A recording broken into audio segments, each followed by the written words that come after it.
कि झारखंड सरकार ने जिस प्रकार से एसआईआर का विरोध किया,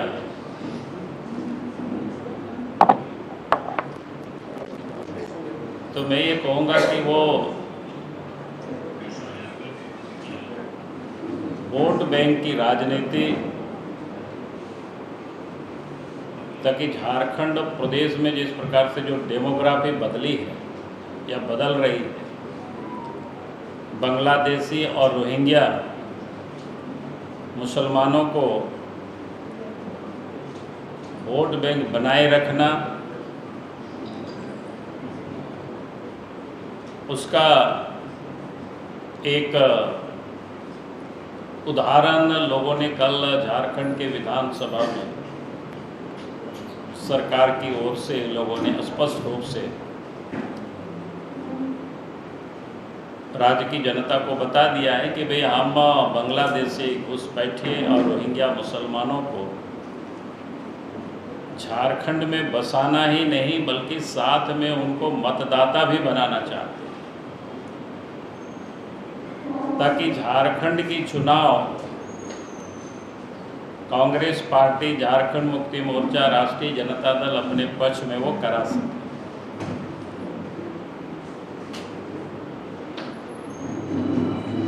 मैं एक दो आंकड़ा आप सबके समझ पहले भी मैंने रखा है। मैंने बार बार कहा है कि भाई झारखंड किस प्रकार से अलार्मिंग सिचुएशन है झारखंड की, और उसमें से सबसे अधिक अगर कोई प्रभावित होते हैं, सबसे पहले प्रभावित तो पूरा राज्य होगा, पूरा देश ही होगा, लेकिन सीधा और तत्काल अगर कोई प्रभावित होंगे तो हमारे आदिवासी भाई बहनें उससे प्रभावित होंगे। और मैं ये बात इसलिए कह रहा हूँ कि आज भी अगर आप संथाल परगना और झारखंड में ऐसी दर्जनों ट्राइबल महिला है जो रोहिंग्या, बांग्लादेशी जो बसे आकर के वैसे महिलाओं के साथ शादी करना, तो उसमें से लोग मुखिया भी बने हैं, जिला परिषद के अध्यक्ष भी बने। तो अगर इसी प्रकार से डेमोग्राफी बदलते रहा तो आने वाला समय में इसी प्रकार से ट्राइबल लड़की से ये जो रोहिंग्या और बांग्लादेशी मुसलमान हैं शादी करेंगे, विधायक भी बनेंगे और सांसद भी बनेंगे, और वो दृश्य अब साफ दिख रहा है। मैं उसी को थोड़ी सी आंकड़ों में बताऊं तो आप सबको और शायद समझ में आएगा। पहले भी ऐसे मैं बता चुका हूं। 1951 में जब पहला सेंसस हुआ था, उस समय झारखंड राज्य में 35.38% आदिवासियों की आबादी थी, और उस समय 8.9% मुस्लिम आबादी थी। लेकिन अगर 1951 से 2011 ये अंतिम हुआ है जनगणना, 2011 के बाद अभी हुआ नहीं है, तो जहाँ 35.38% आदिवासियों की आबादी थी वो घट करके 26.20% आबादी हो गई। यानी किस प्रकार से आबादी में ये गिरावट आई है आदिवासियों की। और वहीं जो 8.9% की आबादी मुस्लिम आबादी थी, वो आबादी आज 2011 में 14.53%। यानी एक तरफ आबादी घटी और दूसरी तरफ आबादी जबरदस्त बढ़ी है, छलांग मारी। इससे आप समझ सकते हो, अगर इसी प्रकार से, अच्छा उसमें भी कोई अगर हमने रोहिंग्या, बांग्लादेशी मुसलमानों की बात की तो लोग ये कह सकते हैं बात करते हैं। तो 1951 में सनातनियों की आबादी, सनातनियों में आदिवासी वगैरह भी सब मिला हुआ है, दलित वगैरह सब मिले हुए हैं, 87.79% था। यानी 87.79%। 1951 2011 में ये पॉपुलेशन घट करके 81.17%। ये साफ दिखता है। तो मैं ये कह रहा था कि भाई ये नेचुरल तरीके से या ऑर्गेनिक तरीके से आबादी इतना बढ़ नहीं सकता है किसी का में। ये आबादी बढ़ी है तो ये कृत्रिम तरीका क्या है? बांग्लादेश से लगातार घुसपैठ होते रहा है, रोहिंग्या, बांग्लादेशी, और कांग्रेस और झारखंड मुक्ति मोर्चा, राजद जैसे लोग जो राजनीति करते हैं, ऐसे लोगों को वोटर भी बनाना, उनका राशन कार्ड भी बनाना, उनकी जन्म प्रमाण पत्र भी बनाना, उनको जमीन जायदाद भी उपलब्ध कराना, उनको बसाना। और कल के विधानसभा में साफ देखा वो लोग चाहते क्या है वो लोग। तो इसलिए मैंने कहा कि ये एक आप सबके सामने, क्योंकि मैंने पहले भी रखा था इसलिए मैं यहीं से शुरू किया हो ये बातों को। उसके बाद मैं थोड़ी और जिसकी अभी चल रही है शायर की मतदाता सूची के बारे में, तो मैं कहूँगा कि 2014 और 2019 के बीच में देश में जो मतदाता की जो प्रतिशत की जो वृद्धि हुई है 14 और 19 के बीच में देश के अंदर में 9.3%। झारखंड में मतों की जो वृद्धि हुई का प्रतिशत है उस समय वो बहुत अधिक नहीं है, कम ही है, 6.2%। यानी 2019 में, ये 14 से लेकर के 19 इस 5 वर्षों के दरमियान। लेकिन 2019 से 24 के दरमियान जो देश में मतों की मत प्रतिशत में जो वृद्धि हुई है वो 10.1%। 10.1% देश में मत प्रतिशत की वृद्धि हुई है 2019 से 24 के बीच में। लेकिन झारखंड में जो वृद्धि हुई वो 16.7% हुआ। ये गौर करने वाली विषय है। 16.7%, यानी देश की आबादी मतदाता उन्हें वोटरों का 10% जब 2019 से 24 के बीच में जो वृद्धि हुई है, लेकिन वहीं झारखंड में 16.7%। 2019 से 24 किन लोगों की सरकार रही है आप सबको ध्यान में है। पहले किन की सरकार थी? तो आपने देखा कि उस समय वृद्धि नहीं हुई है, 6.2%, यानी नेशनल ग्रोथ से भी कम था। लेकिन जैसे ही झारखंड में हेमंत सोरेन कांग्रेस और राष्ट्रीय जनता दल के नेतृत्व में सरकार बनी तो नेशनल का जो वृद्धि दर है उससे कई गुना अधिक हो गया। यानी उसको आप देख सकते सीधे 10 से 16.7% की बढ़ोतरी हुई। तो ये बड़ा चिंता का विषय कि आखिर इतनी संख्या में इस प्रकार से इस रफ्तार से कैसे बढ़ा, जबकि झारखंड से जो हमने कहा कि पिछले 14 से 19 के बीच में उनकी वृद्धि नहीं हुई, क्योंकि उस समय झारखंड में भारतीय जनता पार्टी के नेतृत्व में एनडीए की सरकार थी। उस समय इस प्रकार के लोगों को कोई वोटर भी नहीं बना रहा था, उनको बसाने का भी काम या कोई मदद नहीं कर रहा। अब चूंकि इन लोग उन लोगों को बना रहे हैं इसलिए ये लोग हंगामा करते हैं। मैं आगे कुछ उदाहरण देना चाहूँगा कुछ विधानसभा क्षेत्रों का, खास करके जो रिजर्व सीट है उस पर। वो भी सब नहीं है उतना, बाकी आप सब लोग भी देख सकते हैं, वर्क कर सकते हैं, क्योंकि आप भी पत्रकार के साथ साथ इस देश के आप सब भी नागरिक हैं। हम सब का दायित्व बनता है। और वोटर लिस्ट तो आज द इलेक्शन कमीशन ने नेट पर सब कुछ डाला हुआ है, कोई ऐसा नहीं है कि कोई छुपा हुआ है, हमें किसी से मांगना पड़ेगा। आप भी नेट से सब कुछ ले सकते हो, देख सकते हो बूथ वाइज। तो आप सब लोग भी कर सकते हैं। तो हमने कुछ बूथों पर दिखवाया था कि भाई इसमें से क्या है, तो इसमें से आपको समझ में आएगा। तो ये 22 विधानसभा क्षेत्रों का हमने थोड़ी सी दिखवाया। तो उसमें से मैं आप एक विधानसभा जैसे सिमडेगा विधानसभा में, यानी 2019 में जहाँ 1,90,000 वोटर था, वहीं पर 2024 में सिमडेगा 2,21,000 वोटर था, वहीं 2024 में 2,44,000 वोटर हो।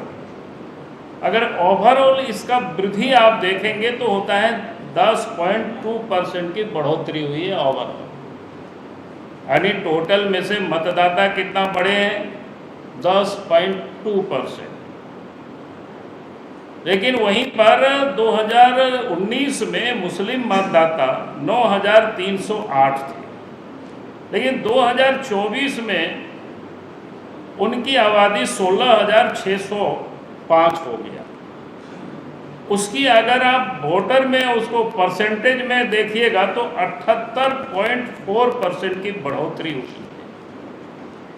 और वहीं पर अगर शेष वोट को आप देखेंगे बढ़ोतरी नॉन मुस्लिम की 7.2%। ये चिंता का विषय है कि नहीं, आखिर इतनी बढ़ोतरी कैसे हुई, इतना वोटर्स कहाँ से आए। मैंने संथाल परगना का बात नहीं किया, यानी सुनियोजित तरीके से जगह जगह लोगों को बसाया जा रहा है, उसमें मदद किया जा रहा है। भाई कौन देखेगा इस काम को। मैं वोटर लिस्ट पॉपुलेशन की यहाँ बात नहीं कर रहा, वोटर्स की बात कर रहे हैं। आप सब लोग भी निकाल करके एक विधानसभा में इसको देख सकते हो। वैसे मैं दूसरे भी विधानसभा कहीं का, क्योंकि सब तो वर्णन करें तो बहुत समय लगेगा, तो ऐसे मैं आपको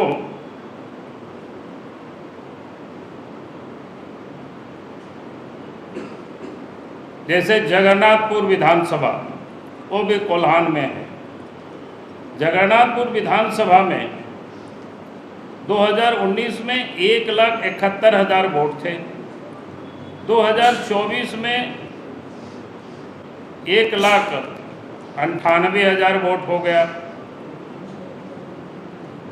उस समय की ओवरऑल जो वहाँ वृद्धि हुई है 15.7%। लेकिन अगर उसमें आप देखते हैं कि मुस्लिम वोटर की वृद्धि जगन्नाथपुर में 52% हो गई और नॉन मुस्लिम की 13% की वृद्धि। तो इस प्रकार से हर विधानसभा क्षेत्रों में, यानी पूरे झारखंड प्रदेश में जो डेमोग्राफी बदल रही है, सुनियोजित मतदाता सूची में लोगों का नाम दर्ज कराया जा रहा है। ये देश के लिए भी, झारखंड के लिए भी, हम सब लोगों के लिए चिंता का विषय है। और मैं कहूँगा कि आप सब ने अखबारों में भी देखा है, चकुलिया जैसे, घाटशिला जैसे क्षेत्रों में एक एक गांव से जितनी संख्या में जन्म प्रमाण पत्र बनाया गया, अखबारों में भी छापा, उसका शायद जांच भी चल रहा है। और जिन गांवों में एक भी मुस्लिम परिवार नहीं है, उनका भी वहां जन्म प्रमाण पत्र वहां भी बना, सैकड़ों की संख्या में। उसी प्रकार से जिन गांवों में जहां कोई मुस्लिम पॉपुलेशन नहीं है, वहां भी मैया सम्मान योजना के तहत सैकड़ों की संख्या में लाभ लोग उठा रहे थे। बाद में जो जांच हुआ तो कोई मालदा, कोई मुर्शिदाबाद के मिले। और वही नहीं, आपने देखा होगा विधानसभा में विधायक ने उठाया था चतरा से, चतरा के प्रतापपुर सरब में एक दो पंचायत में इतनी अधिक जन्म प्रमाण पत्र बने कि उतना वो पॉपुलेशन ही शायद वहां पर नहीं। मैंने ये तो आपको ये बता रहा हूं, अर्थात कहने का अर्थ यह है किस प्रकार से इस देश में जो डेमोग्राफी बदल रही है, और जब इलेक्शन कमीशन जो इस प्रकार के फर्जी वोटर है, विदेशी वो आकर के हम मतदाता सूची में नाम डाले जा रहे हैं, उनको हटाने की बात कर रहे हैं, तो आप देख रहे होंगे कि विधानसभा में उसको रोकने के लिए, उनको बचाने के लिए वोट बैंक की राजनीति के कारण अब वो लोग विरोध कर रहे हैं, प्रस्ताव पारित कर रहे हैं। पार्टी इसका विरोध करेगी और हम इलेक्शन कमीशन से भी हम मांग करेंगे कि भाई इस प्रकार की जो वोटरों की वृद्धि हुई है, अब एक एक वोटों का सत्यापित होना चाहिए। भले क्योंकि अभी चुनाव झारखंड में नहीं है, भले 1 साल लग जाए, लेकिन फिजिकल जिसको बोलते हैं सत्यापित करनी चाहिए कि वास्तव में वो यहाँ के लोग है कि नहीं है, ताकि जो वास्तव में जो वोटर है, जो यहाँ के नागरिक है, वही मतदाता सूची में अपना नाम दर्ज करें। ये हमें सुनिश्चित करानी ही पड़ेगी, तभी ये डेमोग्राफी ठीक होगी, नहीं तो फिर डेमोक्रेसी पर ही एक खतरा हो। तो इसीलिए आज मुझे लगा कि मैंने आपको पूरी बातें 2-3 खाली उदाहरण के लिए मैंने आपके समझ रखा, और आप सब लोगों से भी मैं कहूँगा कि आप सब लोग भी इस पर वर्क कर सकते हैं, समझ सकते हैं विषय वस्तु को कि क्या हो रहा है, फिर ये लोग क्यों विरोध कर रहे हैं। इन्हीं शब्दों के साथ बहुत बहुत धन्यवाद। सर, आपका से पहले भी आप लोगों ने इस मुद्दे को उठाया था, लेकिन संथाल की बात करें तो वो प्रूफ नहीं हो पाया सर। विपक्ष का कहना है कि जिसका आंकड़ा दिया था आप लोगों ने, उस आदमी उस नाम का कोई आदमी दिखाई नहीं। इसीलिए तो मैंने कह रहा हूँ कि जब फिजिकल जब शुरू हो जाएगी तब प्रूफ हो जाएगी सब। फिजिकल का मतलब ये होता है कि जिस प्रकार से पोलिंग बूथों पर लोग वोट डालते हैं, आते हैं, उस समय उसी प्रकार से हर पॉलिटिकल पार्टी के एजेंट जाए गांव में, फॉर्म भरवाए फिजिकल, और फिर उनसे देखे भी आदमी कौन है। बाकी अगर खाली कागज में देखेगा तो कभी प्रूफ नहीं होगा। तो जिस गांव में कोई नहीं है वो भी उस गांव का अगर अपने को दिखा लेते हैं। अभी आपके चकुलिया तरफ में हुआ है ना, आप ही लोगों ने अखबार में छापा, हम लोग तो बाद में बोले हैं, पहले तो मीडिया में आया विषय को। अभी कांग्रेस ने कहा है सर कि जो अभियान चला रहे हैं वोटर चोरी के खिलाफ अभियान चला रहे हैं, झारखंड में भी चला है। अभी तुरंत है कि राजू जी, क्यों के राजू जी है तुम्हारी कांग्रेस पर क्या बोला है? बोले कि जिस तरह से वोटर चोरी अभियान हम लोग बिहार में चला रहे हैं, देखिए यात्रा कहीं निकाले हमें कोई दिक्कत नहीं है, लेकिन मैं क्या कह रहा हूं कि जो विदेशी जो मतदाता यहाँ बन रहे हैं, जिस प्रकार से डेमोग्राफी यहाँ बदल रहा है, ये चिंता का विषय है। और इस पर इलेक्शन कमीशन को एसआईआर करना चाहिए, और उससे भी अगर कोई मजबूत कोई रास्ता हो कि हमें उन विदेशियों को, घुसपैठियों को, रोहिंग्या को हम कैसे उसको छांट सकते हैं, कैसे उसको ढूंढ निकाल सकते हैं, उसमें के लिए भी रास्ता निकालनी चाहिए, खोजनी चाहिए।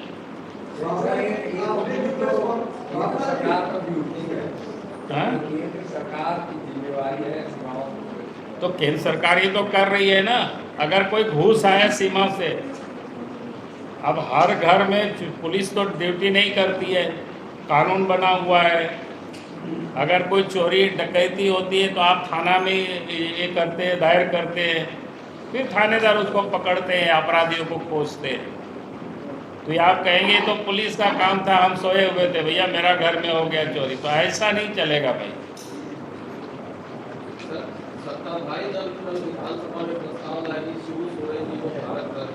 अभी तो इतना ही बात करो, कल देखेंगे विधानसभा। सर एक अभी कांग्रेस का प्रेस कॉन्फ्रेंस चल रहा है, तो फिर राजू आए, उनका प्रेस कॉन्फ्रेंस में कहा है कि वोट छोड़ गलती छोड़ के मौके पर राहुल गांधी झारखंड अभी इस मुहिम की शुरुआत करेंगे। अरे भैया मैं कहूँ कि राहुल गांधी 2-2 जगह चुनाव जीते, उनकी बहन भी चुनाव जीते, वोट चोरी करके चुनाव जीते हैं, क्या बताना चाहिए उनको? ये सब तो बकवास करते हैं। उनका असली काम तो वो इसलिए कर रहे हैं देश में अराजकता की स्थिति पैदा करना, ताकि SIR बंद हो जाए और ये बांग्लादेशी या रोहिंग्या घुसपैठियों मुसलमानों को हम मतदाता बना ले, अपना वोट बैंक बना ले। उसके पीछे का यही कारण है, और क्या कारण है? आप लोग भी इसके खिलाफ जागरूकता चलाइएगा या क्या कीजिएगा? हम लोग तो चला ही रहे हैं भाई, ये भी तो चला ही रहे हैं। आपको मैं कह रहा हूँ तो आपको जागरूकता के लिए कह रहे हैं। अभी केक रिपोर्ट बाद में बात करना, अभी यही रिपोर्ट। स्वदेशी कैंपेन आज से शुरू हुआ है, उस पर थोड़ा हाँ, स्वदेशी कैंपेन जो आज से शुरू हुआ है, बिल्कुल हम सब लोगों को स्वदेशी लेना चाहिए, उसमें क्या दिक्कत है? आज से नहीं, बहुत पहले से भारतीय जनता पार्टी या हमारा शुरू से, जो गांधी जी ने भी कहा था भाई स्वदेशी को अपनाइए, अपना देश उसी से आगे बढ़ेगी, तरक्की करेगा। बाबूलाल जी आज दो सवाल आप उठा रहे हैं। एक तो बांग्लादेशी घुसपैठ का जो मसला है, चुनाव के दौरान भी आप लोगों ने अपनी पार्टी में उठाया, और सिराज दत्ता एक झारखंड जन अधिकार महासभा से जुड़े हुए हैं, RTI एक्टिविस्ट हैं। उन्होंने जब गृह मंत्रालय से इसकी रिपोर्ट मांगी, RTI की जो जानकारी दिया गया उसमें कहा गया कि एक भी बांग्लादेशी घुसपैठ होने की जो है सूचना सरकार के पास नहीं है। तो एक सवाल ये है। दूसरा सवाल ये है कि आप जो सवाल उठा रहे हैं, यही सवाल राहुल गांधी अपने हिस्से का उठा रहे हैं, और वो भी बोल रहे हैं कि चुनाव आयोग जो है, अरे वो तो कह रहे हैं SIR ही बंद करे, SIR नहीं करने दे रहे हैं। हम आज कहाँ अब राहुल गांधी के साथ बात करते हैं? SIR के टाइमिंग तो उन लोगों का सवाल है। अरे झारखंड में कोई टाइमिंग क्या है? बिहार में कह रहे हैं चुनाव, यहाँ तो अभी चुनाव नहीं है, चुनाव 2019 में होना है, 29 में होना है। तो इसीलिए तो मैं कह रहा हूँ समय लगे तो 1 साल लगानी चाहिए। लेकिन ये जो बांग्लादेश से घुसपैठिया रोहिंग्या मुसलमान यहाँ घुसपैठ कर रहे हैं, झारखंड की डेमोग्राफी बदल रहा है, तो फिर कल वो झारखंड विधानसभा में उनको प्रस्ताव लाने की क्या ज़रूरत है? यूपी में बिहार में कह रहे हैं कि साहब चुनाव था जल्दी, कितना जल्दी क्या? यहाँ क्या है चुनाव? यहाँ वो क्यों छटपटाए हुए हैं? क्यों यहाँ रोकने की कोशिश करें कि SIR नहीं होना चाहिए? ये तो बिल्कुल साफ है बातें कि वो इन लोगों को बचाना चाहते हैं, इन लोगों को अपना वोट बैंक बनाना चाहते हैं। SIR से इधर जो एक सवाल आपका है कि गलत तरीके से वोटरों को जोड़ा जाता है, ये सवाल तो विपक्ष भी कर रहा है, राहुल गांधी भी कर रहे हैं, तो आप मान रहे हैं कि गलत तरीके से जोड़ा जा रहा है लोगों को? तो हम तो बताएं ना, गलत हुआ ही है। हमने बोला कि 2014 से 19 के बीच में कितना मतदाता बढ़े हैं झारखंड में, कितना प्रतिशत, और 2019 के बाद 24 के बीच में कितना बढ़े, ये आसपास अभी आपको मैंने आंकड़ा बताया, ये बिल्कुल साफ है। मेरा सवाल सर आपसे वही है कि तब मतलब आपको भी लग रहा है कि राहुल गांधी भी ठीक सवाल उठा रहे हैं? अरे ठीक, लेकिन वो नहीं करने देने की बात कर रहे हैं ना बार बार। अगर वो कहें कि SIR तो कर ही रहा है, तो फिर उनको विरोध करने की क्या जरूरत है? उसमें मदद करना चाहिए कांग्रेस पार्टी को, इलेक्शन कमीशन को। इलेक्शन कमीशन भी तो यही कह रहे हैं, हमने आज भी देखा उनका प्रेस कॉन्फ्रेंस पुराना, और कल भी मैंने सदन में कहा था कि हम पॉलिटिकल पार्टी के लोग हैं। जब भी चुनाव होता है या जब भी कोई रिफॉर्म करता है इलेक्शन कमीशन, हर पॉलिटिकल पार्टी को बिठाते हैं। वोटर लिस्ट भी free of cost her political party को उपलब्ध कराते हैं, ताकि वो अपने कार्यकर्ताओं के माध्यम से एक एक पोलिंग बूथ पर एक एक मतदाताओं की वो पहचान कर ले और लोग देखें। आप तो बड़ा हिम्मत करके आए हैं प्रेस कॉन्फ्रेंस करते हैं, क्योंकि चुनाव आयोग तो शपथ पत्र मांग लेगा आपसे। हाँ तो हम लोग तो तैयार हैं भाई, हम लोग तो तैयार हैं। वो लोग बाधा तो वो लोग पैदा कर रहे हैं, हम लोग तो तैयार ही हैं। सर इसमें बड़ी आपत्ति लोगों की ओर से ये है, जो सही वोटर है उनके भी नाम काटे जा रहे हैं, ये उनका। अरे भैया जी, सही वोट का नाम काटता है तो इलेक्शन कमीशन करता है, अभी कह रहा है, ऐसा नहीं है, पहले से ही प्रोविजन है, इसीलिए तो हर पॉलिटिकल पार्टी को उपलब्ध करा देते हैं सूची। राहुल गांधी ने जो 15 लोगों को हमने कहा कि वो 15 लोगों का राहुल गांधी फॉर्म भरवा करके इलेक्शन कमीशन को जमा करवा देते, और नहीं बनता उसके बाद वोटर फाइनल लिस्ट में, तब राहुल गांधी की आपत्ति जायज होती। अगर वो एक नेता हैं तो उनका काम क्या था कि भाई इन लोगों का नाम छूटा है, और उसमें से अप्लाई करने की तिथि बचा हुआ है, या बाद में भी लोग वोटर बनते हैं, ऐसा कुछ नहीं। उस समय एक अभियान होता है, वो तिथि होती है। तो राहुल गांधी वास्तव में अगर वो देश के नेता है, देश के नागरिक को बचाना चाहते हैं, जिन लोगों को लेकर के वो चाय पी रहे हैं, जिन लोगों को लेकर प्रदर्शन कर रहे हैं, तो उन लोगों को वो फॉर्म भरवाते और इलेक्शन कमीशन में जाके जमा करते और इसके बाद फाइनल लिस्ट में उनके नाम नहीं आता तो इलेक्शन कमीशन के ऊपर कार्रवाई होती, तब वो बोलते राहुल गांधी। तो ये तो राजनीति कर रहे हैं, ड्रामा कर रहे हैं, नौटंकी कर रहे हैं, और कुछ नहीं है उसमें। 22 वर्षों के सफर में 17,000 से भी अधिक छात्रों ने डॉक्टर एवं इंजीनियर बनकर भरी सफलता की ऊंची उड़ान, जहां साधारण छात्र भी झारखंड टॉपर्स बनकर बना रहे इतिहास। दूरदर्शी शिक्षाविद श्री विपिन सिंह के मार्गदर्शन में मेडिकल एवं इंजीनियरिंग के लाखों छात्रों के लिए आशा की किरण के रूप में goal nation's leading institute. TheFollowUp.in. Like, share and subscribe. www.thefollowup.in